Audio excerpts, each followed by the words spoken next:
Gusto mo bang magsuot ng mga swimsuit pero hindi mo nga magawa dahil nga pinoproblema mo ang maitim mong singit? Pwes panoorin mo nga itong mga isi-share ko sa'yo. Hi mga kumari ko! Nandito na naman nga ang kumari mo, kumari nyo at kumari ng lahat. So for today's video mga kumari ko, isi-share ko nga sa inyo ang mga best home remedies na makakatulong nga sa atin at pwede nga rin sa mga sensitive skin na makakatulong para mapaputi nga ang ating mga singit at makapagsuot nga tayo ng mga swimsuit kapag nga summer na. So ano-ano nga ba yung mga best home remedies mga kumari ko? Kaya tara, panoorin nyo itong video na to hanggang dulo para ma-share ko nga sa inyo yung mga home remedies na pwede natin gawin kahit nga nasa bahay tayo na talaga namang makakapagpaputi nga ng ating mga singit. Kumari ko, i-share ko nga sa inyo ang unang home remedies mga kumari ko na pwede nyo gawin at pwede rin to mga kumari ko sa mga sensitive skin kasi mga kumari ko, syempre bawal tayong masyadong maglagay ng mga matatapang sa ating singit kasi alam naman nating lahat ng singit nga natin ay manipis talaga yung balat niya kaya kailangan talaga is doble ingat din talaga tayo. So ano nga ba to mga kumari ko? So ito mga kumari ko, sa isang maliit na mangkok ay kailangan kukuha tayo dito ng kalahating kutsara nga ng asukal. So, sa kalahating kutsara ng asukal mga kumari ko is, gagamit tayo dito ng kalamansi or kung wala kayong kalamansi is, pwede rin naman ng lemon. So, alam naman nating lahat na kapag usapang pampaputi talaga is, hindi talaga mawawala yung kalamansi. At syempre mga kumari ko, ito naman ating asukal ay talaga nag-exfoliate sa ating balat. So, talagang nakakatulong din siya para nga po tayo ay pumuti. So, mga kumari ko, ihalo mo lang yung asukal, ay yung kalamansi dito sa may asukal. Yan. So, isang peraso na lang kasi yung kalamansi ko mga kumari ko, kaya isa na nga lang itong mailalagay ko dito. So, pwede kayong gumamit dito ng isa, dalawa, or tatlong kalamansi is pwedeng-pwede. Yan. So, ayan mga kumari ko, yung asukal. And then, halu-haluin mo lang siyang mabuti.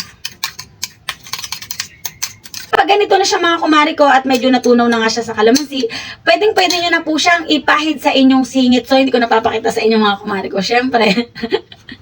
So, yun mga kumari ko. Ipapahid nyo lang ito, kukuha kayo ng bulak or pwede rin naman hugas na lang kayo ng kamay. Tapos, uy, wait, matalastas. So, ayun mga kumari ko, pwede nyo itong i-direct kahit di na kayo gumamit ng bulak, hugas lang kayo ng kamay. Siyempre, make sure na siyempre ang ating singit ay sensitive part talaga. So, kailangan malinis yung kamay natin bago natin siya ipapahid sa ating singit ng dahan-dahan lang. And then, ibababad nyo to ng 15 to 20 minutes lang sa inyong singit mga kumari ko. And then, after that, pwede nyo na po siyang sabunin at banlawan.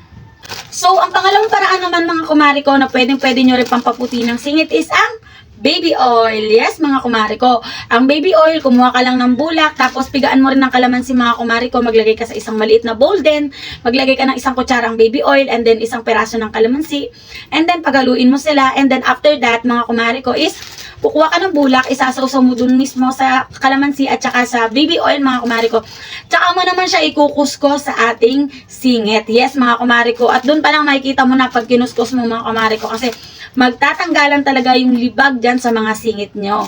Kaya napakalaking tulong talaga ng kalamansi at baby oil mga kumari ko sa ating balat.